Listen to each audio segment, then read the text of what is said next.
Ассалаумағалейкум. 29-шы сабағымызды жалғастырамыз. Жасаған амортизаторға енді болт жасауымыз керек. Ол болтты киюіміз керек.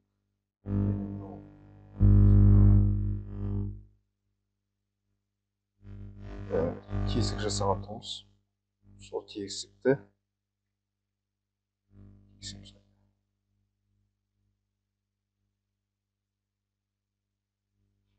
мына жерде тесігіміз бар.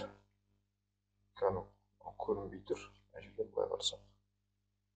Мына тесікке пин киетіндей қылып жаңағы болтты тесуіміз керек.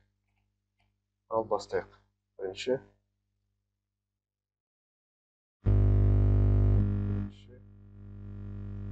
болтымызды салып алайық.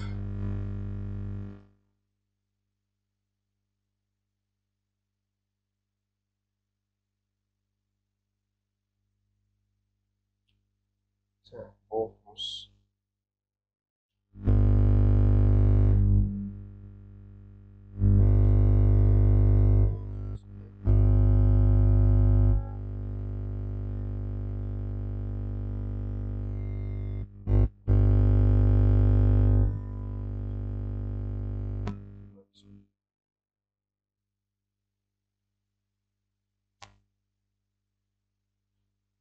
жиырма бес миллиметрге өсірдік.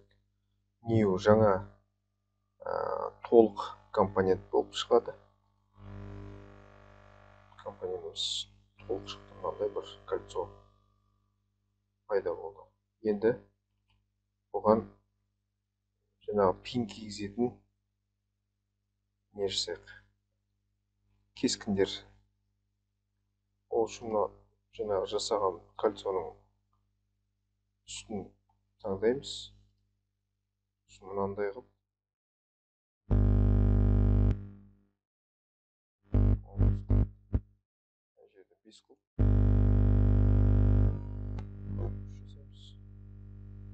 оны кесеміз. Remove деп. Есіңізде болса, ана жерде біз 25 миллиметрге көтергенбіз. Енді бұны примерно 5 миллиметрге кескеннен кейін мынандай кертігіміз пайда болды. Енді бұл кертікті көбейтуіміз керек. Circular pattern деген естеріңізде болсын. Бірінші pattern емес, feature жаңағы бір затымыздың өзгешілігін бір дөңгелетіп көбейту деген мағынада береді. Көбейтеміз, төртеу алмаймыз. Бесеу болса қалай болады? Алты болса ше, алты болмайды, жетеу ше. Так, бесеу идеальный самый. Ал бесеу пайда болды. Енді мынандай болтымыз пайда болды, е. Енді бұған ішіне резьба салу керек. Резьба салу үшін helix функциясын қолданамыз. Helixті мынаған қолданамыз. Бірақ turns емес, height and pitch дейік. Бұл қай жерден басталсын? Height. Pitchті примерно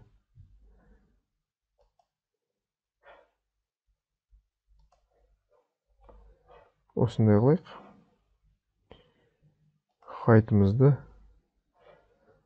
Хайтымыз осы мынау жаңағы кескен жерімізден асып кетпеу керек. Міне дәл келіп тұр. Енді бізге бұны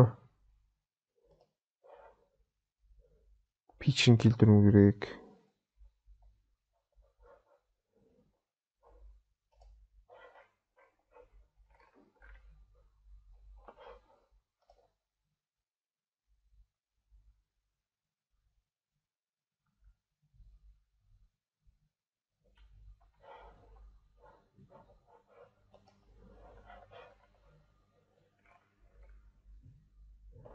Так, питчі мына жерде қалды. Оны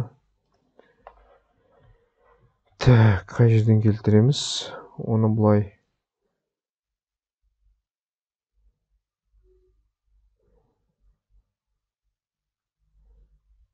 градусын өзгертейік.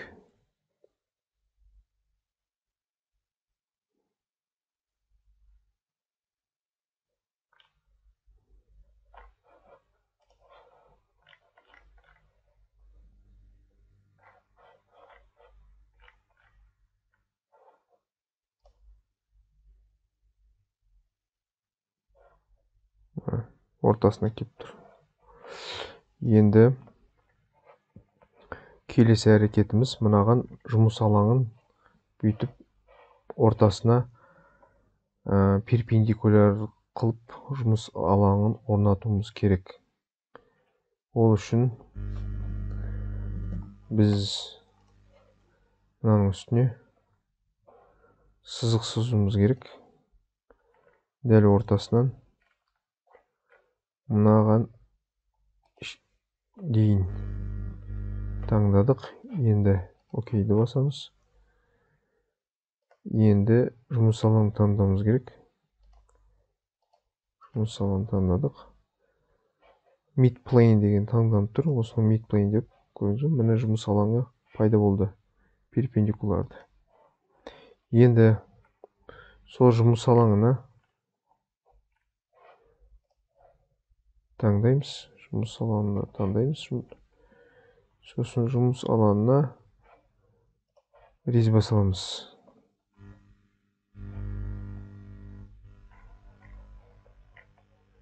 Так, ыңғайлы болу үшін біз не істеуіміз керек? Ыңғайлы болу үшін біз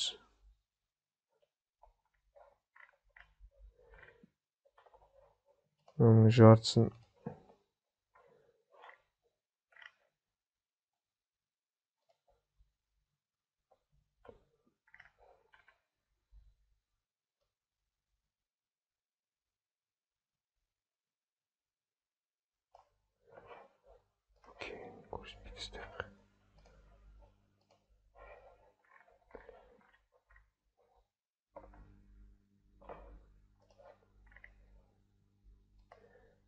келтіріп, мына жерде 2 мм қылып енді тең қылайық бұны. Equal деген тең мағынасын береді. Автомат түрде жақтарын теңдетеді. Окей басамыз. Содан кейін sweep дегенді басамыз. Мынаны таңдаймыз. Сосын sweep жолын таңдаймыз. Сонда бізде мынандай резьба пайда болды. Енді section view дегенді алып тастайық. Сонда үстінен қарағанда бізде мына іште резьба пайда болды. Резьба. Енді біз бұл нәрсені кигізейік.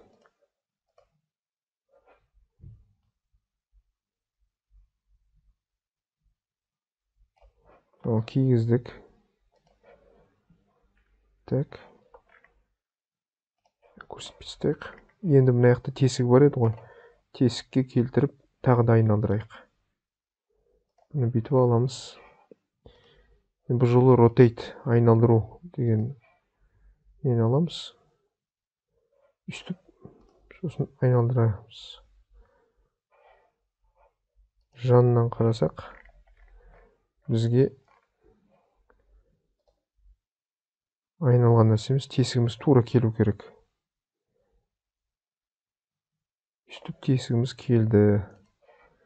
Окей басамыз. Енді осы жерге жаңағы қалаған пинімізді кигізетін боламыз. Осылайша біздің амортизаторға фиксация жасайтын өзгеше болтымызды жасадық. Және пин тесігіне сәйкес келтірдік. Бүгінге сабағымыз бітті. Сау болыңыздар.